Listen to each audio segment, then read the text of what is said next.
Good afternoon, ladies and gentlemen. I'm George Robinson. I'm the Director of Supplier Diversity and Inclusion for UPMC. I'm also the Chairman of Share Pittsburgh.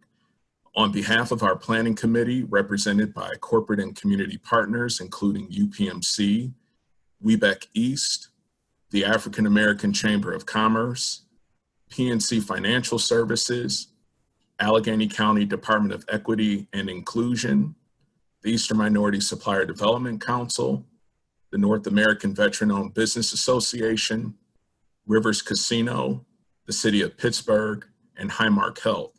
I'd like to welcome you to Share 2020 Pittsburgh. Though we are gathering today in a virtual platform, we are encouraged by your attendance, including our guest speakers, keynote speaker, you vendors, and participating corporations.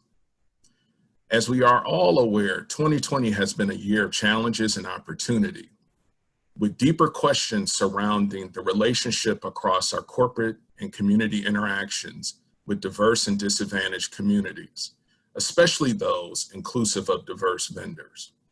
The same vendors who in so many ways hold community and social economies together beyond employment and tax payments. We expect to enhance these interactions through our matchmaking partners and participating corporations today.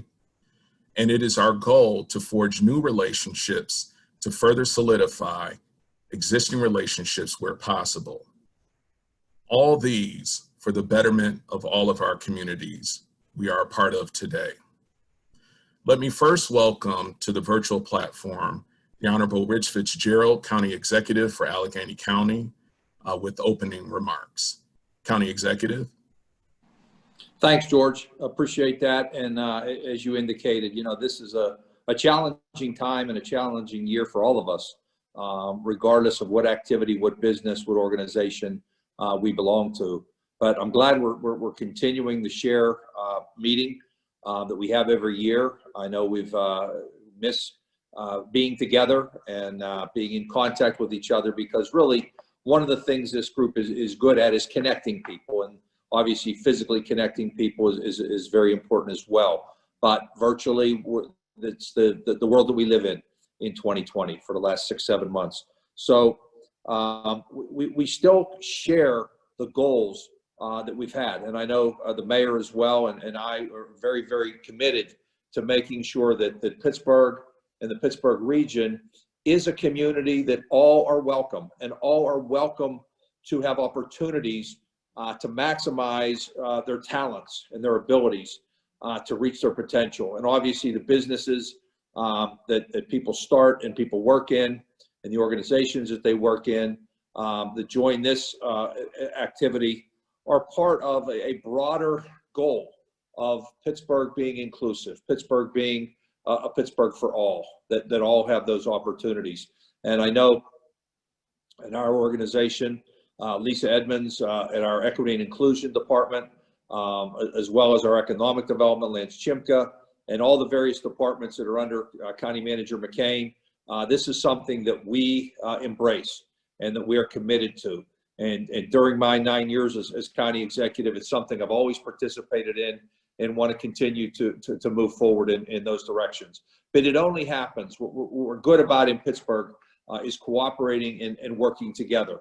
And in working together, that means everybody has a seat at the table, and everybody has an opportunity to do business with these great organizations that are part of today's event and some of the sponsors that George mentioned. So this is an initiative that you certainly have my full support. I know Governor Wolf has participated with his people over the years, the mayor as well, who'll be coming on after me, and really so many Pittsburghers who are committed to doing this. The challenges that we're facing around COVID, around the economic hardships that almost every business is going through, and ways of doing business in new ways. We all need to be flexible. We all need to be adaptable. We all need to follow the good guidance that our medical experts have given us throughout this time. The one thing I have learned throughout this is many operations can continue if people are willing to cooperate and follow the medical experts in doing the things that we know now from the doctors and from the medical professionals that can tell us how we do this. So this is one more initiative that we can be successful at and make sure that Pittsburgh is really a place for all, for everybody to have opportunities and everybody to move forward. So George, thank you. Good luck. Looking forward to hearing things as Toni and Dr. Kimbro, give their talks and their remarks. Let's have a successful event like we always do, and hopefully next year we'll be able to get back together again and do it in person. Thank you. Thank you very much, County Executive, and we appreciate the remarks, and we definitely look forward to hopefully getting together in person for 2021. With that, I would like to welcome the Honorable William Peduto, Mayor of the City of Pittsburgh, for remarks from the City of Pittsburgh team. Mayor Peduto. Thanks, George, and thank you for putting together Share 2020.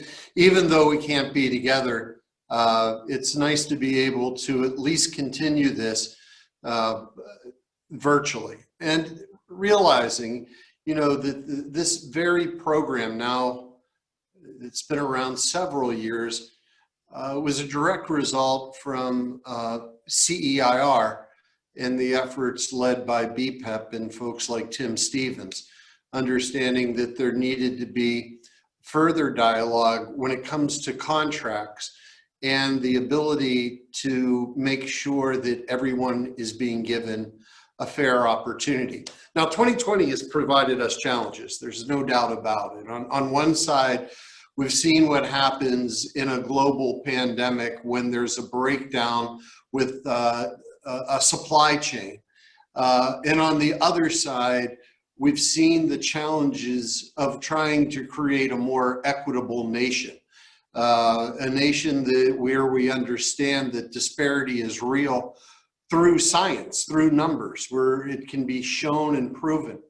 And a lot of the discussion happening, especially from our younger residents, has been centered around police violence and around issues of how we can reform the way that we provide policing within our urban communities.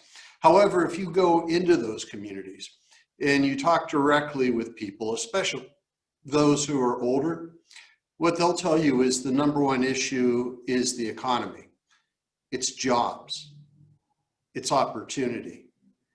It's that there's a lack of programs to create more entrepreneurs and a lack of opportunity that others are being left behind.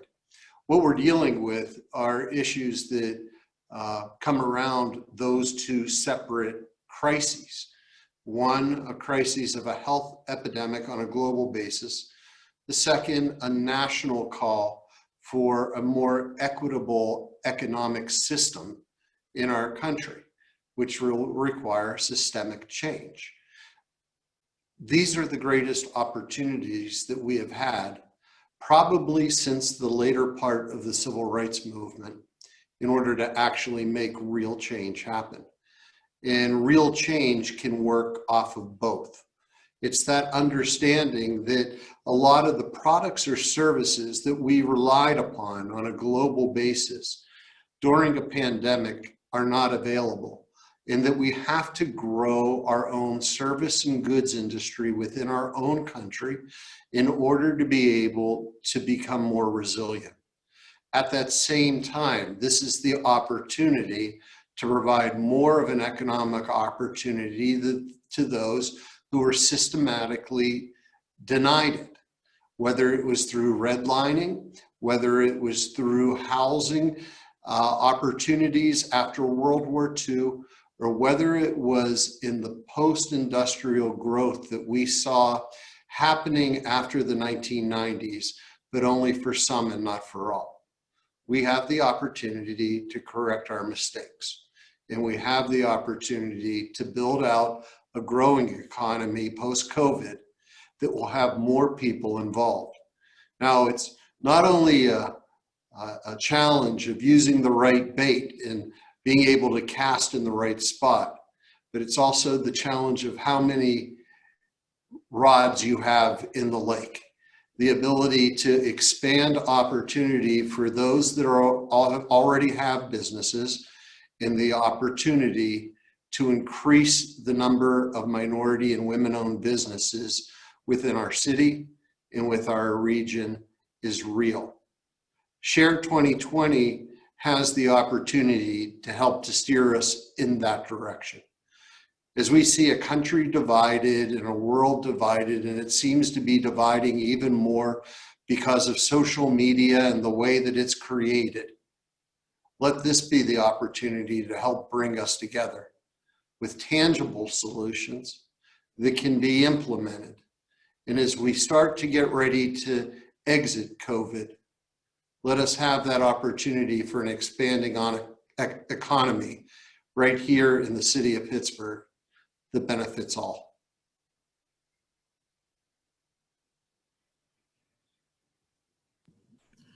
Thank you, Mayor Peduto, for your wonderful remarks.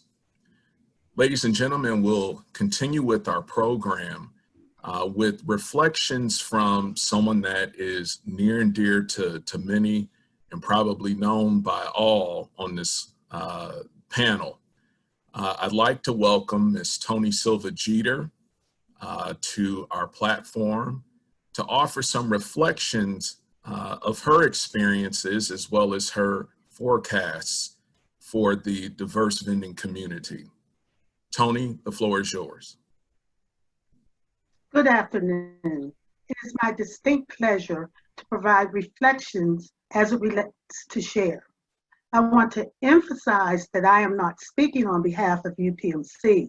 This is my perspective, for I have recently retired and I am no longer an officer of that great organization. Many of you know that in 2015, UPMC created the concept of share, the first of its kind collaborative event to bring together the region's top corporations, organizations, and diverse businesses to promote and expand economic opportunities for diverse businesses in this region. Since its inception, the share event has been planned by representatives that George already outlined that are still on the planning committee. And it's my understanding that Novova joined the planning committee this year. So I applaud the entire committee for their commitment, dedication, and financial support to ensure the continued success of SHARE. The fact that this committee did not postpone this year's matchmaking event at such a critical time for diverse businesses in this region and across the nation is a testament of their commitment, and they deserve to be recognized. SHARE has expanded opportunities and increased the utilization of businesses who attend and participate. However, this event alone is not enough to level the playing field for diverse businesses in this region. COVID-19 has devastated the U.S. economy. Businesses are failing and diverse businesses have been disproportionately impacted. Diverse businesses need community support more than ever. Before I retired, I served the business community for over 20 years and have always been concerned about the plight of diverse businesses in this region. Hence, the creation of SHARE to be used as a vehicle to promote and elevate these businesses. I was concerned pre-COVID, and now I am really concerned during this pandemic.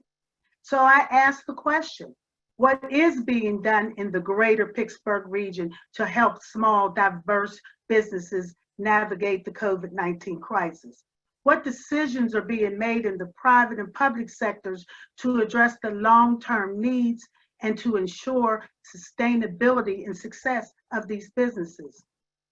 It will require further effort and a fundamental shift in the way this region partners with diverse businesses.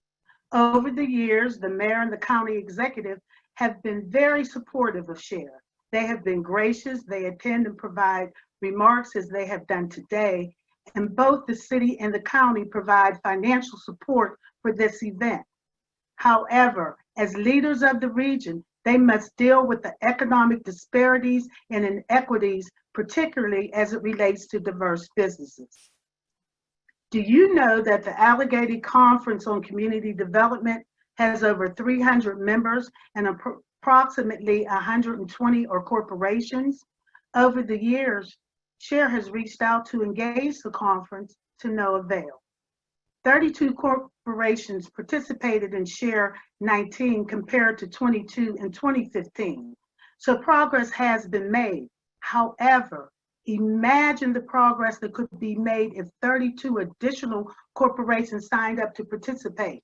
Imagine how many deals and contracts would be secured. If the Allegheny Conference supported and championed supplier diversity, I believe that the corporate members would step up to the plate and contract with qualified diverse businesses. For diverse businesses to thrive in this city, they must have a seat at the table and be included as a part of the economic agenda. The economic and racial disparities impacting diverse businesses must be a part of the conversation, and supplier diversity must be integrated in the overall strategies, policies, and plans established to improve the economic expansion of this region. Only then will Pittsburgh be listed as one of the most livable cities for all Americans. And finally, to the businesses on this call, you are the top diverse businesses in this region. I have watched many of you grow and become extremely successful. However, many of you are concentrated in industries most affected by this pandemic. If your company needs support to get through this crisis, please reach out to every source and resource available for small businesses, including government agencies, not-for-profit organizations, and private sector companies. Talk to the executive leaders and supply chain management decision makers with whom you do business. Be transparent. Reassess your business and pivot if necessary. Take advantage of every opportunity that is available so you can continue to provide this region quality products and services. Again, I applaud the SHARE Planning Committee and every corporation, organization, and institution present this afternoon for the work you do to advance the utilization and success of diverse businesses in this region. This work is extremely important. It's very challenging. However, it is still very much needed.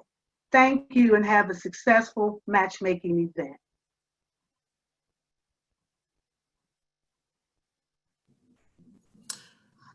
Thank you, Toni, for your heartfelt remarks and pivotal statements. Again, being able to pivot at this time, to look for resources, to take advantage of what is available, and to act are so important for the survivability of our diverse vending community. Not only those that are on this call, but those that aren't on this call and in this SHARE platform today.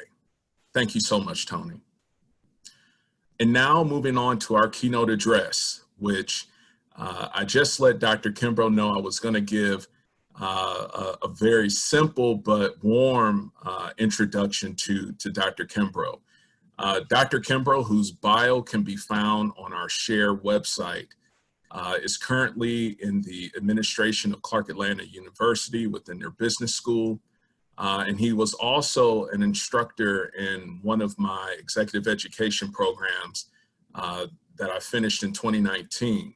And it was oddly enough through that interaction where I had the chance to travel to Atlanta for the National Minority Supplier Development Council's annual conference, where I got the gumption and the notion of reaching out to Dr. Kimbro in his office to invite him and to discuss with him SHARE and what things we are focused on in terms of enhancing the diverse business community. Well, after several text messages and trying to find a cell phone number and office number, I finally had the opportunity to get an Uber car over to his office at Clark Atlanta University, which Dr. Kimbro only gave me about 5 minutes to get somewhere that took 15 minutes. But I just so happened to catch him before he left his office and was blessed to sit down with him for a few minutes to describe, share, and what our objectives were. And he so graciously agreed to address us today. And so I thank him, and I appreciate my persistence paying off, as well as our planning committee's willingness to bring Dr. Kimbro on board.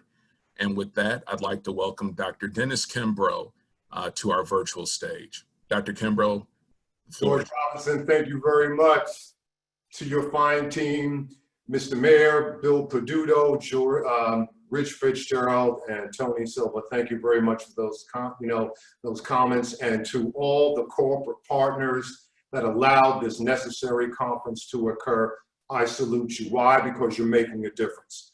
There's only 4 things in life that you ever want to do is make a difference. Number 1, you want to make a difference. Number 2, you want to make a difference with somebody else who wants to make a difference. Number 3, you want to make a difference with somebody else who wants to make a difference doing something that makes a difference.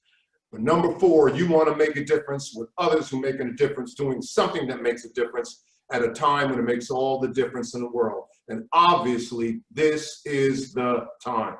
Welcome to the new normal. Rich Fitzgerald talked about it. He said this is challenging times, but was loaded with opportunities.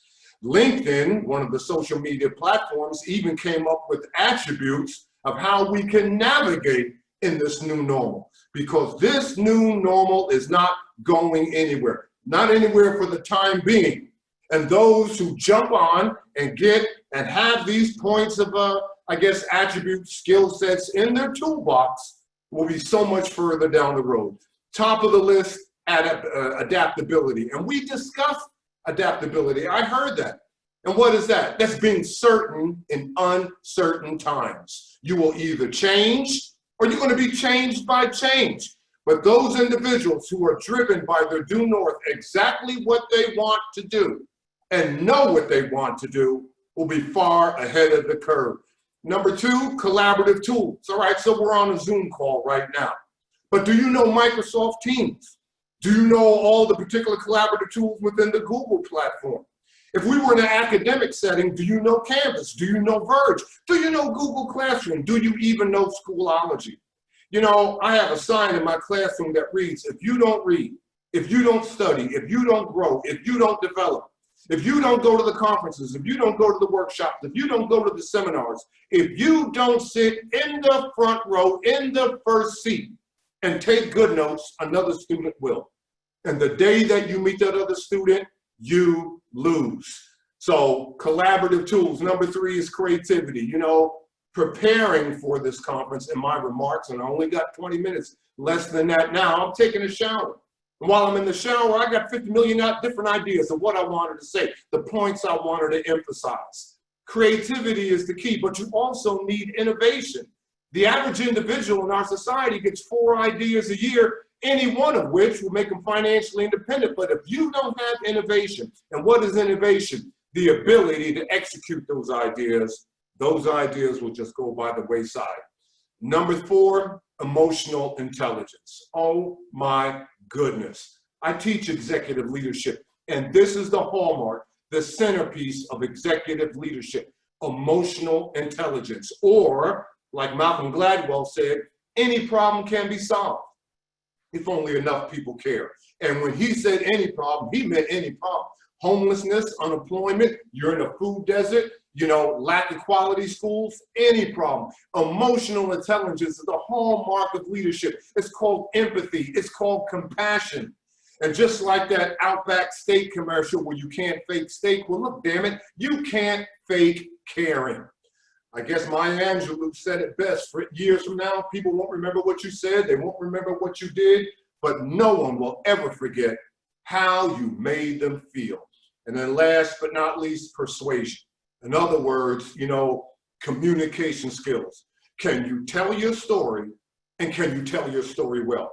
Can you communicate effectively on your feet? We're talking presentation, we're talking poise, and we're talking polish. Now, those 5 attributes, as I tell my students all the time, can be reduced to 3. And what are those 3? Essential, unique, and transferable. You got to be essential. I tell my students, if you're on a Zoom call, please do me a big favor. Activate your webcam.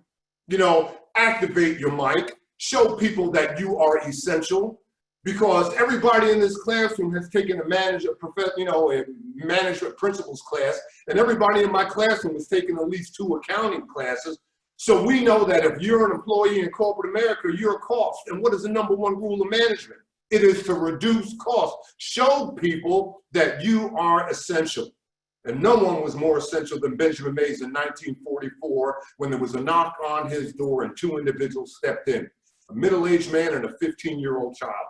And the middle-aged man told Dr. Mays, you know, I just wanted to take a chance. I was taking my son around the campus. He's going to be a freshman in your fall class in 1944. And I don't know that you were going to be in your office, Dr. Mays, and I'm glad that you are, and I want to introduce my son to you. He's a good boy, you know, and he's going to, you know, lead a nice life, but I want to make sure that he lives a life worth living. And no, Dr. Mays, I'm not asking for tuition. I don't even need money for room and board. I'm completely prepared to pay for my son's education. But could you just say a few words to motivate him? And Benjamin Mays gets up out of his chair, walks over to that 15-year-old boy, grabs his hand, grabs his arm, and says, I have no problem if you don't reach your stars, but I do have a problem if you don't have stars to reach for. And it's no big deal if you fall short of your goals, but you're going to have trouble with me here in Morehouse if you don't have goals set. You see, the problem isn't failure, the problem is low aim. And who was that middle-aged man? He was Daddy King. And who was that 15-year-old boy?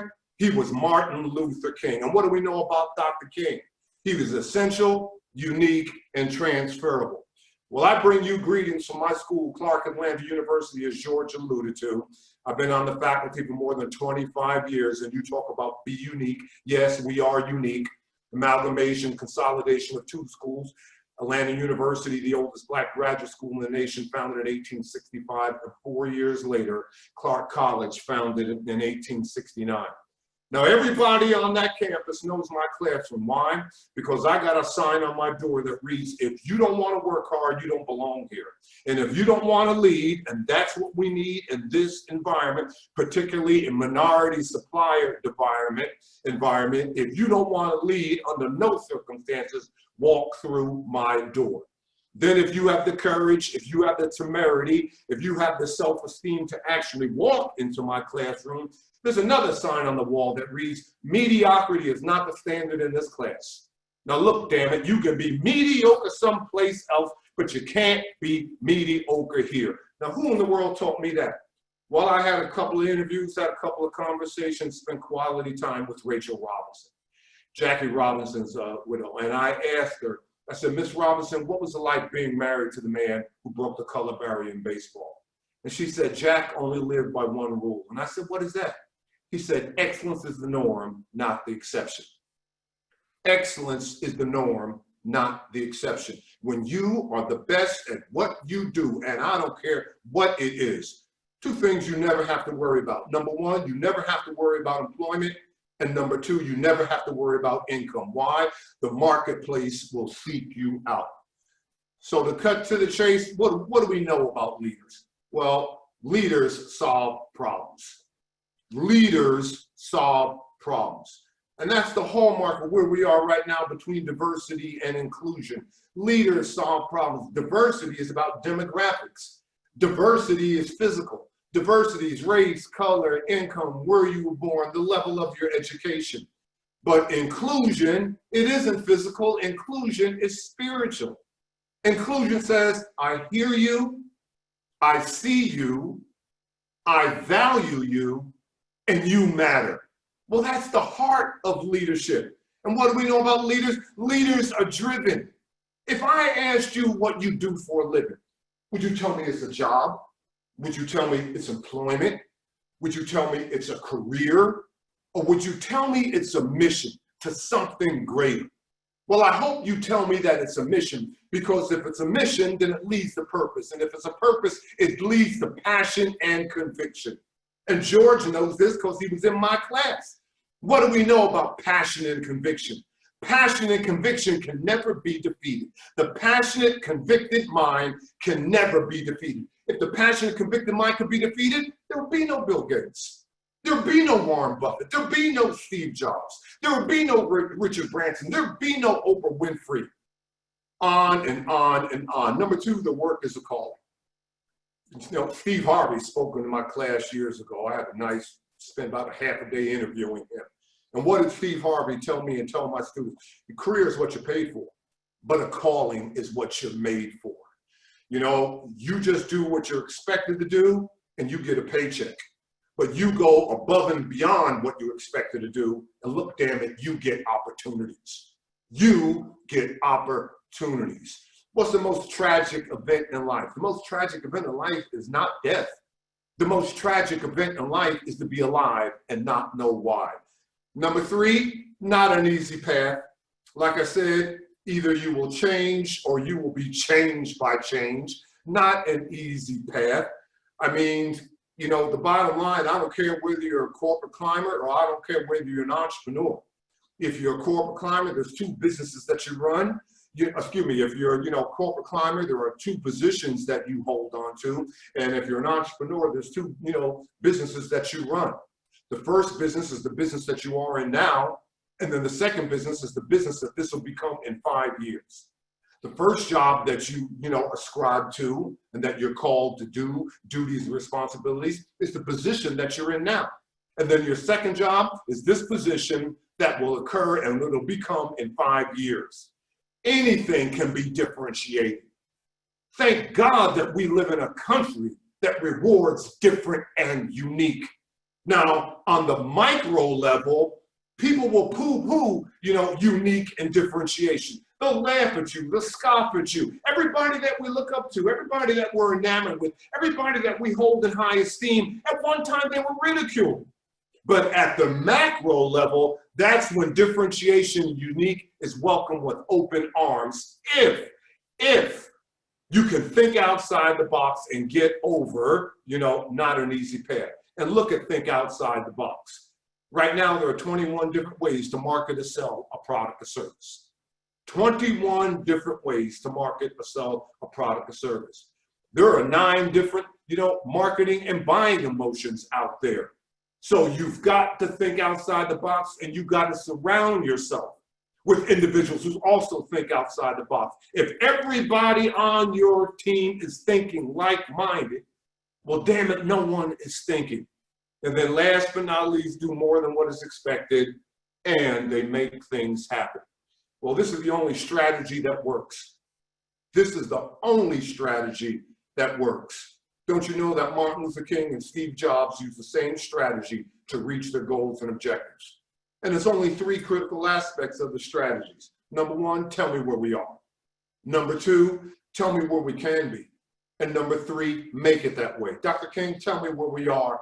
You know, well, this country wrote a black man a check that came back stamped insufficient funds. Okay, Steve Jobs, tell me where we are. Well, if you're like me, you got 50 million different electronic gadgets in your possession and they're quite cumbersome. Okay, well, tell me where we can be, Dr. King.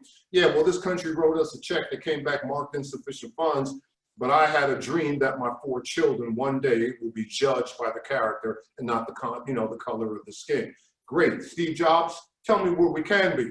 Well, I know that you got 50 million accessories and electronic gadgets, you know, in your purse and in your pocket. But I called my designers, my project engineers, and my system engineers in, and I said, wouldn't it be nice if we could take all these gadgets and accessories and confine them to one piece? All right, great. Last but not least, and you listen to me, Pittsburgh, number 3 is make it that way. Dr. King, tell me where, you know, well, yeah, they wrote us a check that came back marked insufficient funds, but I had a dream that my 4 children will be judged by the character. And last but not least, make it that way. Free at last, free at last. Thank God Almighty, I'm free at last. Steve Jobs, make it that way. Yeah, well, you got 50 million different, you know, accessories, but I called my product engineers and said, wouldn't it be nice if we could confine it to one particular device? April 7th, here we are, 2007, ladies and gentlemen, introducing the iPhone. Now that's the heart of being transferable. And there you got the 5 phases of level 5 leadership. So as I close out, you know, what type of leader are you? And what is leadership? Well, what is this game about? Is it about how much? Is it about how great? Is it about how wealthy? You know, is it about, you just tell me, what is it about? Well, the bottom line in Be Transferable is about how many lives you touch. There you got one of my students there. She's reading the Wall Street Journal. You know, just like Henry David Thoreau said, don't die with your music left in you. And I'm not going to die with my music left in me, because every time I walk into that class, every student in my class is going to sing my song. That's being transferable, pouring everything that I know into the next generation. And just like Richard Branson, as you know, Richard Branson several years ago gave up the day-to-day operations of all his enterprises, and he passed the baton on to his children. And a journalist ran up to him and said, Mr. Branson, now that you're no longer running the day-to-day affairs of Branson Industries, how do you want to be known? What is your legacy? How do you want to be judged? And how did Branson reply? He said, well, I'm not big into the judging business, and I don't like judging people. But if you do have to judge me, don't judge me by anything that I built here at Branson, at Virgin Atlantic, Virgin Airlines, or Virgin Atlantic Music. If you must judge me by the character and integrity of my children. Well, this is the last slide, and George Robinson, thank you for putting me on a track and making me run a 100-yard dash in 20 minutes. But thanks for the opportunity to pour into Pittsburgh. I'm only trying to make a difference. Just like this woman right here, her name is Lucille Singleton. You know, years ago, I wrote a book called What Keeps Me Standing at the behest of my youngest daughter. And over a 5-year period, I asked 1,000 Black grandmothers if they could write one letter to the next generation. What would they tell them about life, and what would they tell them about success? And I received more than 1,000 letters, and I received letters from every type of Black grandmother under the sun. I received letters from, you know, women who are doctors and lawyers, folks with 3rd, 4th grade education. I received letters from women with PhDs from Stanford and Harvard, to those who, you know, barely got out of elementary school. I received letters from women who have grandchildren and children who are thriving and surviving, to one kind soul. Her name is Flora Kelly. She lives in Waterloo, Iowa. She has 7 children, and the day in which she wrote my letter, 5 were incarcerated in prison. Well, I received this letter from Lucille Singleton, and when I read the letter, I just had to contact her for a further interview. The picture that you see on the left, you know, over the course of her life, she's sitting on the stoops right there of a brownstone in Manhattan. That's what she did for a living. She was a domestic. Over the course of her life, from childhood, middle age, all the way up to senior citizen, she was a domestic, cleaned the homes of wealthy people in the Manhattan area. Well, at age 70, she retires. And she doesn't know what she wants to do for the rest of her life except one thing and one thing only. She wants to join the New York Road Runners Club, and as the runners come by, she wants to hand them their bottled water. Well, she joins the New York Road Runners Club, and she goes to the monthly meetings, and the other members are in love with Miss Singleton. They say, Miss Singleton, man, we are so honored that you're a member of our group, and we're so thankful that you hand us the water in our road races, and sometimes you even hold the finish line tape. But Ms. Singleton, you need to really get involved in this organization. You need to take a proactive approach. You need to run one of the races. And she looks at them and she says, child, run a race. Look at this body. You must be out of your mind. Do you know how many floors and steps this body has scrubbed? Do you know how many shirts, dresses, pillowcases, and sheets these arms and hands have ironed? This body isn't going anywhere. Does that stop the members of the Road Runners Club? No, they keep wearing her down and wearing her down. Come on, Miss Singleton, just walk around the block. Before you know it, you'll be up to 2 blocks, 3 blocks, and you could jog a half a mile. We'll train you. 1 year goes by, 2 years goes by, 3 years go by. Come on, Miss Singleton, you can do it. 6 years later, at the age of 76, this woman decides to run her first race. The New York Marathon, 26.2 miles. 8 hours and 13 minutes. And she writes me a letter and she says, Dr. Kimbro, guess what? I didn't even come in last place. But she has a quote in that letter, and I don't care if I'm speaking to Apple Computer. I don't care if I'm speaking to Nike. I don't care if I'm speaking to Procter & Gamble, General Mills, General Motors, you name the client. I don't care if I'm speaking at Harvard. I always share her quote. And what is her quote? So many times people make a commitment until real life shows up. Well, I think real life is going to show up for all of us. Thank you for this opportunity. Brother George Robinson and your fine team, keep doing what you're doing. Go ahead, make a difference. But remember, in this pandemic, you know, in this challenging time, be essential, be unique, be transferable. Somebody said it couldn't be done, but he with a chuckle replied that maybe it couldn't, but he would be one who wouldn't say till he tried. So he buckled right in with a trace of a grin on his face. If he worried he'd hit it, he started to sing as he tackled the thing that couldn't be done, and he did it. Somebody scoffed, oh, you'll never do that. At least no one ever has done it. But he took off his coat and he took off his hat. And the first thing we know, he begun it with a lift of his chin and a bit of a grin without any doubting or quitting. He started to sing as he tackled the thing that couldn't be done, and he did it. There are thousands that tell you cannot be done. There are thousands that prophesy failure. There are thousands to point out to you one by one the dangers that wait to assail you. But with a lift of your chin and a bit of your grin, you just take off your coat and go to it. You starting to sing as you tackle the things. Mr. Mayor, Rich Fitzgerald, Toni Silva, George Robinson, and all the folks on this call, all the corporate partners making this conference happen, occur. I love you. Keep doing what you're doing. Have a great conference. Dr. Kimbro, if I could give you a air applause, I would. Thank you so much for your motivational encouragement during this time. I think for so many, when you talk about the race that you're dealing with, you know, we have companies that have been on this call, diverse companies that have been in business for 25 plus years. And so I hope for those companies that were able to catch your message and Toni's message, County Executive Rich Fitzgerald's message, and Mayor Peduto's message. For some of you, it's going to be the first step of your marathon. For some of you, it's going to be that shout that's encouraging you to continue run. For some of you, it's going to be that moment when you cross that finish line and hopefully pass on your business to another generation that can continue your legacy. But all in all, it did something to you. Thank you so much, Dr. Kimbro, for your comments. Thank you. God bless. For the remainder of our session today, you should have received instructions via the chat window with respect to our matchmaking session, which will begin at 3:30, again, promptly at 3:30.